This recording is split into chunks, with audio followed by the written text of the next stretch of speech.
See, I want to make a beat that's something like this. Dun dun dun dun dun dun dun dun dun dun dun. What's up, everybody?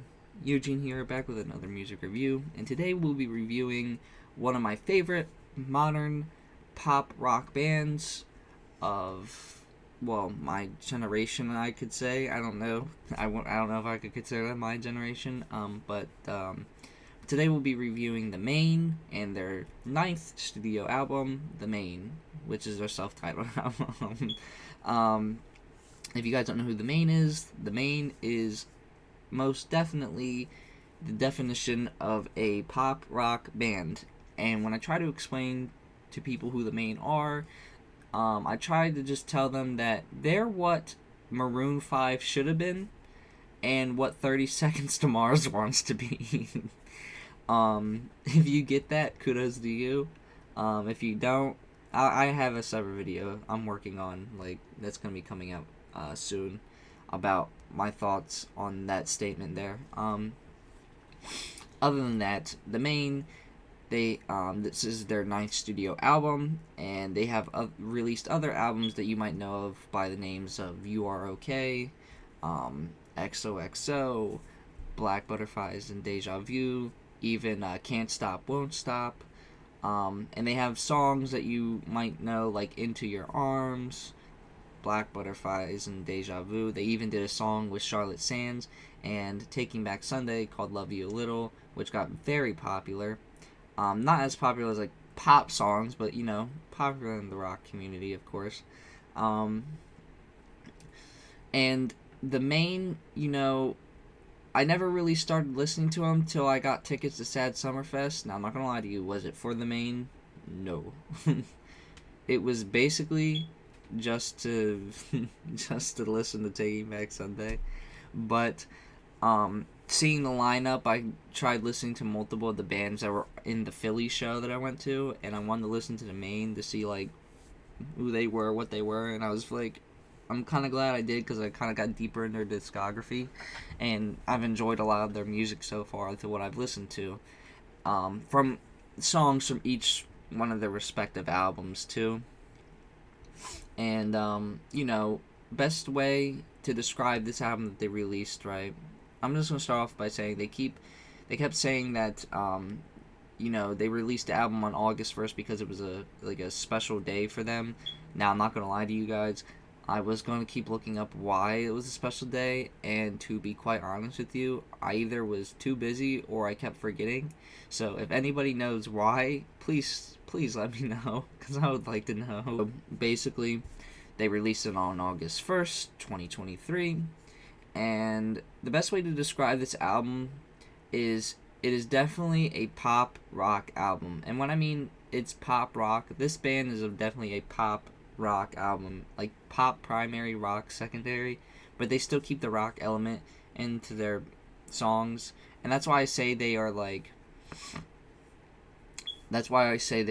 what Maroon 5 should have been, because if you listen to their music, you definitely sit there and go, damn, Maroon 5 should have been this instead of the shit they are now.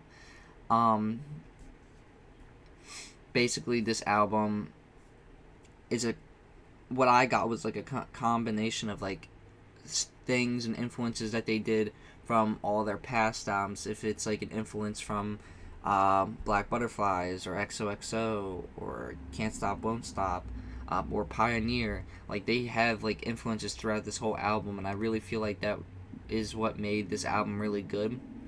And this whole album is very upbeat, very dance like I don't dance, but this album could make me dance. It was really, really good instrumentally. I really liked a lot of the guitar chords they were using and chord progressions and just riffs in general. I really liked the drumming, even though the drumming was very simple in this album.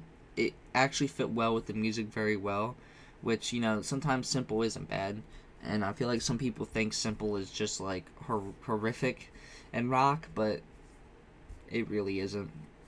And vocally, the lead vocalist always does an amazing job vocally. He did a great job vocally. You know, a lot of the songs that really stood out to me is like Dose Number 2, Blame, I Think About You All the Time, Spiraling, my favorite song on the album, How to Exit a Room. Like, I really did like that song a lot. That one was by far my favorite song. That, if you guys didn't know, you'll probably see in the intro. If you don't see this part, you probably didn't see the intro. But when I started doing that thing with the snap, it's just a reference to the song because that's how it starts off. Which I always thought that was a pretty cool little start off to the song. You know, even sometimes sometimes the album got slow. Even though I said this album's very upbeat, you know, they even had a serious slow song in Funny How, and I like how they threw that in there because it kind of changes paces a bit, and it kind of, I don't say it will ruin the mood, but it like kind of like it's like a good change in the middle of the album, which I liked a lot. And it kind of shows you that they just can't just do upbeat songs. They can also do these slower, serious songs that sound good as well. If I had to really rate this album, I would have to rate it a solid 8 out of 10. And the reason I'm rating it an 8 out of 10 is very simple. Like I said, I feel like there's not really any weaknesses on this album. Like, I feel like it's solid all the way through. They have a theme. They're pop rock. They have this theme of upbeatness. They have this theme of just like having a good time, considering that this is their ninth studio album. And I feel like this album really shows that they're just very happy to be a band and they've been able to be around this long. And I think that's what makes the album so much better too, is that they really show, you can really feel the energy and the charisma in the album that they've really wanted to show, and the gratefulness in the album too, just by showing the hard work that they did to release the music. So I do really appreciate that when artists do that. You know, you can really tell that the emotions are there because they did such a good job at making the songs in the album. You know, but yeah, that's the Main's self-titled record. If you guys want to comment down in the comment section below what your favorite song was, what your favorite part was, favorite lyric, what I should review next, go ahead and let me know. Also, leave a like and subscribe, and I'll see you guys in the next video. Peace.